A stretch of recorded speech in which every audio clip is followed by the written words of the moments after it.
How you doing, everybody? Jonathan here, and in this video I'm going to go over a topic for all of you trainers that are looking to go off on your own, and that is how to find the best location to start your own business or to start your own boot camp. And there are a lot of you stuck in the big box gyms and you're wondering what the next step that you should take is. So I'm going to go over that along with my friends Danny from AxFit and Jono from Fitness Education Online, and I'm sure it'll be very helpful for you. But before we jump into that video, if you have not yet, make sure to click on that link up there and subscribe to the newsletter, as I send out short articles every Monday on how to see success in the fitness industry. If you just happen to stumble upon this video, click on the YouTube icon below and subscribe to this channel, as I make videos on how to see more success. And as always, if you've already subscribed to both my newsletter and to the YouTube channel, thank you very much for your support. And if you find the information in this video helpful, please click on the like button below the video player, because every like that I get helps this channel. All right, so this is a long video. Let's jump in it right now.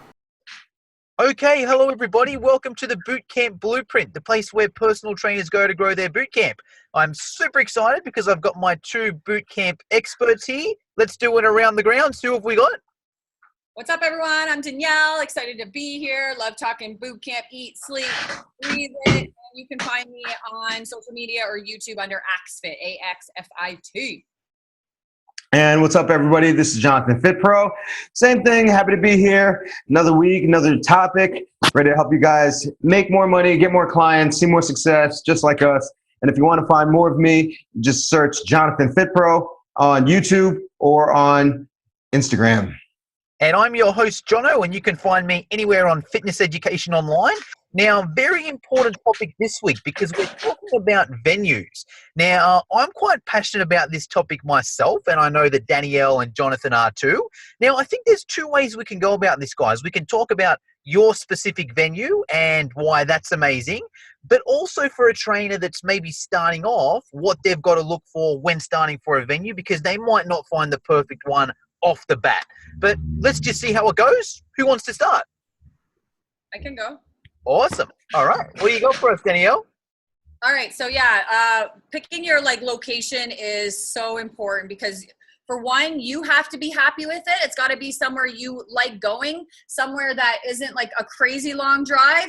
For me anyways, I like sticking to kind of like an area myself, but you also want it to be somewhere where people feel comfortable going. So is there good parking? Is it well lit? Is the room you're in? One time I was in this old basement church and the lighting was just bad. And it was just I couldn't figure out why it wasn't growing. And it was literally the lighting and the floors. It just was this dusky kind of, and my workouts were still really hard and intense, but it was just the location. So you really got to make sure you have, good flooring that's safe for their body. It's not like a hard cement, right? You want that wood or rubber flooring, bathrooms, parking. Maybe they have a sound system. I'm lucky in mine. They have a sound system that I can plug into. And then some places will have equipment. That's things you want to look for, because some places will have weights and boosting balls and bands and bars. And I just pay a little extra to rent all that equipment. Then I don't have to bring in my own equipment, buy my own equipment. I pay a little extra and I use all their equipment. And then you want to definitely, if you're thinking of starting a boot camp, say next month, you got to plan ahead, because these really awesome venues have the popular time slots are already taken. So you got to get in there and you got to book it well in advance. Say you're in your summer season right now and you're like, oh, I got 6 months in the summer, I'll worry about it then. Book it now. Get in there now, because soccer, baseball, indoor hockey, other boot camps, they're trying to get that space too. So book way in advance. That's people I tell people right away. Book your time slots in advance. And then as far as the venue, good lighting. And then staff. What's the staff like at the front desk? Because they are going to be seeing your clients potentially before you see them, because they come in the doors, they see them. So is the staff nice? Are they going to be nice to them? Are they going to make them feel welcomed? Are they going to represent you and your business well? That's very important too. And then as far as when you're in there, now you got to make sure you're respecting the place you're in, right? I always clean up really, really good, and then some. I even clean up after their staff if I notice they left things, or I clean up after my crew. Because if this is your space and you love it, then you want to make sure they have no excuse to push you out or get rid of you. At all the holidays, I bring them cards and cookies. I soak up the staff in my venue like they are my best friends. And I have grown to build a relationship with them. So that's important too. Respect those front desk girls and men, because they could be selling people for you when they walk by. What's going on in that room? And if they don't like you, oh, I don't know, she's not that good. But if they love you, then they're going to sell your business for you too. So definitely respecting that crew, the people at the desk. So venue is very important. Location, right? Sometimes it's like, oh, but it's a cheap rent. But if it's like a weird spot and people don't want to go, then they're not going to want to go. They're not going to want to be there. So location's huge. I use a gym for 6 months of the year. And then I also do stairs. So if there's stairs in your town that you can get a hold of, it's a secret weapon. I tell you, I do these stair classes, and people, like, they're some of my biggest classes because you get people that aren't really maybe into the boot camp thing, but they're runners and they want to do those stairs because everyone wants to work their booty, right? They want that nice butt and legs. So if you can find a venue that has like a staircase, then that's even better. Like a stadium, and then rent that out. And that is actually cheaper to rent than my big gymnasium is, believe it or not. And then one more thing, I know I'm rambling, but then I'll pass the mic off the rest of the time. Outdoor locations are so important too, right? So good neighborhood, good parking. And then I always say, okay, where can I work out where they're going to have those outdoor like elements? So sand. I have a checklist. I need some sand. I need like a hill. Maybe I want some forest or some trees. Maybe I'm going to get them climbing some trees or hanging from them. Or I can attach my TRX to those, or to a jungle gym. Is there a jungle gym? Is there a wall we could do wall drills on? Is there some staircases outdoors? Is there benches, like park benches that we can jump on? So when you're planning your outdoor stuff, you don't want just a field, because eventually you'll run out of ideas. So you need those like things you can use. And then people always ask me about permits. I don't know. It's different in every town. So people ask me that all the time. It's always different. You just got to find out what's going on in your town. But when I started out, I just did it. I was like, whatever. And I just did it. And to this day, I still just do it. There's no permits in my city. They still have to put it into place. And I just said, call me when you know. And I just go, and I have insurance to cover me wherever I train in the world. And that's it. So you don't want to have too many roadblocks to keep you from starting your boot camp. Just get out and start. But definitely make sure your location has those key elements. Or you could be a really good trainer, but if your location is like, then people won't want to go. Just like really good restaurants, if they're in like a shitty location, sometimes there's those spots that just never work. It's because of the location. Location. Boom. Love it. You hit. That's the best summary of a location I've ever heard. If you're listening to this podcast, I just go back and rewind and watch that like 3 or 4 times and take notes, because I think Danny hit every point. Just a couple questions though, Danny, if you don't mind. Number one, let me know about your location. How did you find it? Did you just ring up the first place and you walked straight in and went, or was it a bit of a journey where you tried some different places? Did you see this place? How did you find out about your place that you're at now? Yeah, well, I started outside, and then I was like, okay, like a couple of weeks in, I was like, hey, I love this. It's going well. I'm going to start finding like an indoor space. So yeah, that's what I did. This new WFCU, this huge center was opening up. I just waltzed in there because people are like, oh, like, and people will message me and say, how did you find your spot? Or like, what did you do? What did you say to them? Fucking go in there and just say, I want to rent here. I don't get the question. It's so silly. I just walked in and went to the front desk girl and I said, I want to rent space here. I want these hours. Boom, boom, boom. Book me in for the next 10 years at Monday, Tuesday, Wednesday, Thursday, 6 o'clock. Pick those time slots for your demographic or what makes you happy in your life, and you just book it. It's not really that hard. Just make some phone calls. There's no secret to it, and just show up. And then sometimes people will say, how many should I start with? What should I do? I just started with 2 nights a week and 1 morning. I figured, okay, if I was working out and I wanted to go to like a group class, I'd probably want like 2 nights and then like a Saturday or Sunday. So I started with a Monday night, and then they had Tuesday, Wednesday to do their own thing, cardio or yoga or something. And then they did their Thursday night with me, and then they had Friday off, and then we killed it Saturday morning. So I feel like that's a good kind of thing to start if you have another job, because I had another job when I started. It was like, okay, I'm going to do a Monday, a Thursday night at 6, and I'm going to do a Saturday morning, and just walk into the venue you want and get after it. And if you can't get it then, say as soon as that soccer team is done with that, like there's 6 weeks in there, I want in. Love it. And one more question for you. Your venue there, Danielle, what is the best thing about it? If you could just pick one thing about your venue, what is the best thing about it? For me, I think it would be the space, because I'm big for doing like on-spot stuff, but I really love being able to kill them with like sprints, because you can do any hard on-spot drills, but when you can add in that, like where they can actually get to a full sprint for a good like 8-10 seconds, and it really does help with like getting results and goals you want. So I like having big space because I want to get 25 to 35 people in there. So for me, it's number one thing is it's big. Awesome. Love it. All right. We better move on. Jonathan, Yeah. what do you got for us? Fuck. I feel like this topic was a barbecue, right? And then they gave Danny the plate, and then Danny ate everything and left me the burnt ass, burger that you left on the grill for way too long. That's barely chewable. That's probably gonna give you indigestion. But I still got some stuff for you. So let's talk about the fact that most trainers, if not all trainers, are going to start off in a park. And that's a big thing for me because I was very nervous when I first started. And there are a couple of mistakes that I made, or some things that just made it pretty hard. And I've done some park workouts here and there in the last year, and I've gotten more efficient at it. So I would say the main thing that made it difficult was that I relied too much on dumbbells and kettlebells. And that's cool if the parking lot is close to where you want to run your workout. But when it's like 100 yards away, like mine was, I would have to get there an hour ahead of time. I do like 20 laps to get all the dumbbells there. And then if one person showed, I was like, well, okay, I did all this work and sure, it's there, but I wasted all that energy. So if it's a case where you're very far from wherever you're going to park, then I would say try to encourage your clients to bring their own weights. And then maybe you can make like community weights where if somebody has a 5 or somebody has a 2, you can do like an ascending ladder type of workout where you first do 10 reps with the 2s and then 10 reps with the 5s and then 10 reps with the 10s, whatever the case may be. And that's if you have to rely on dumbbells. But when it comes to making it easier, you want to use equipment that's really versatile and really light. So I'm a big fan of bands. I'm a big fan of jump ropes. And then if there's open space, I like cones because you can make a ton of running drills with open space, whether they're hilly or not.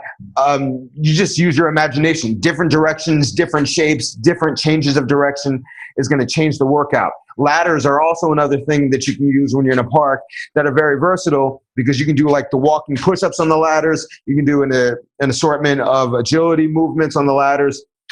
So the world is your oyster in that respect.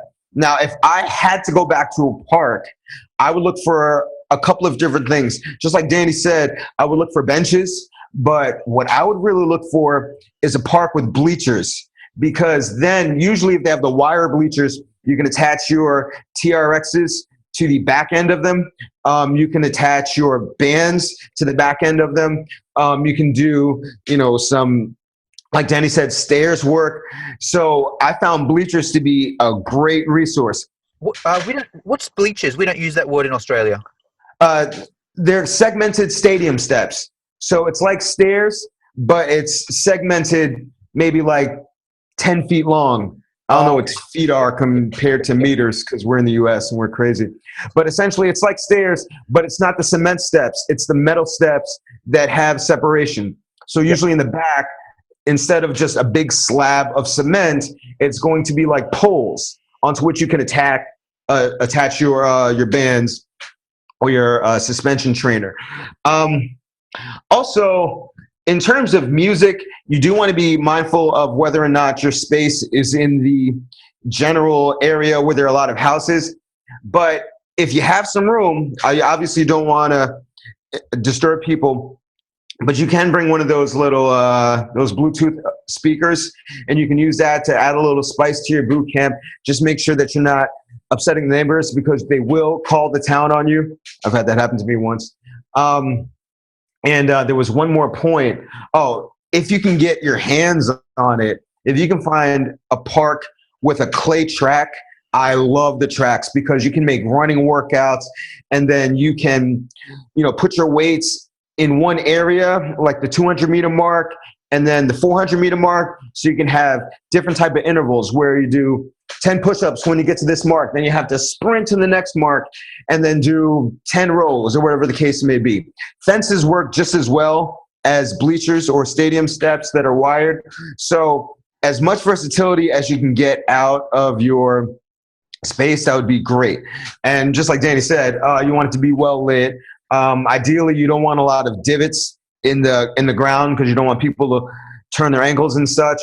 But you're probably going to start off in a park. I've seen very few cases where a trainer is automatically able to get the kind of facility like I have or like Danny has. So just try to be smart with your energy. Try to be equitable. I'm not even sure why I used that word. Try to be smart. Try to be smart with the weight. Yeah, like that made no sense. So just try not to, wear yourself out. And if people are going to bring their own weights, that will help you. So don't make it so hard on yourself. In terms of permits, I've applied for permits a number of times and I never get them. So I just go and I wait for them to give me shit, and they won't, because a lot of times there are different boot camps going on all over the place. So you're just going to have to scout it out and make sure there's no soccer practice, cheerleading practice, other boot camps. But if you have your own little area, you're not bothering other people, you shouldn't have a problem. Awesome. Love it. Wait, same questions there with you, Jonathan. How did you find your location then? So we know you started off at a park. Now you got a nice facility. How did you find it? How did you approach them? What happened? Well, it came to a point I started in May. Our summer starts around May, June, and then it starts to end around August, September. And then I started to notice I was running a 6:30 p.m. class that it was getting darker and darker, earlier and earlier. And I was like, wait a minute, I got a good thing going, but I can't keep this going. It's going to get cold. It's going to get dark. And I got to give the credit to Bedros Keuilian. He's a pretty big fitness marketing figure online.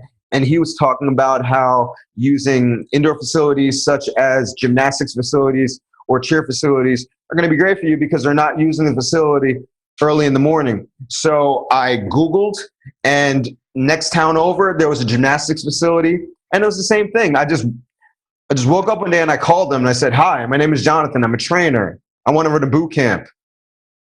And they were like, that's a great idea. You know what I mean? So I don't know why trainers are so scared. It's a no-brainer for a lot of these facilities that aren't using their facilities in the hours that you want. So I have to get up at the butt crack of dawn. I'm getting up 5:30, 6:30, 8:45 because their classes generally start at 10, but that's really all I need. And my area, they have a lot of people that want to work out before they go to work. So I just called and I said, I want to do this and I want to pay you. Who's not going to take free money for an area they're not using? You just have to have the balls to go there and talk. Awesome. Love it. And then the best thing about your facility, Jonathan, what do you like most about where you're training at the moment?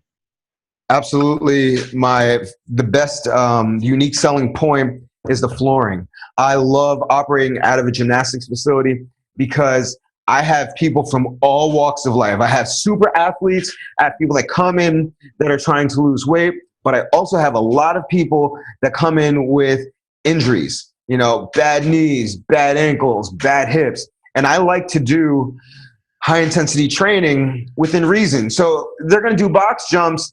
It's a softer landing for them. If they're going to do lunges, they don't have to worry about banging their knee on a hard floor. There's give. Even running for some people can be very difficult. So the fact that they have that floor that is accommodating to their joints, as soon as I take them outdoors and they have to run on a clay track, they're like, whoa, what's going on? My knees can't take this. My hips hurt. Take me back to boot camp. So even aside from having the heat, the air conditioning, not having to worry about the weather, the major thing is the floor because almost nobody else has it. And that's why I always suggest to trainers, try to find cheer facilities, try to find gymnastics facilities. And the other thing is cheering and gymnastics are expensive sports. So the parents that are currently patrons of those facilities have the expendable income to spend on something like training. And, in my course, that's why I always tell trainers, how you want to approach this, how you want to sell it, what you want to ask for so you don't undersell. And the main thing is establishing a great rapport with the front desk staff and then respecting the space because it's an expensive sport, it's expensive to maintain these facilities. So the mats, the floors, everything, you have to respect it. If people sweat on it, you can't be too good to wipe it down. You got to put everything back the way that you found it. And then you'll run into no problems. I've been doing this for 8 years. I have a great relationship with the owners, and I love it. Awesome.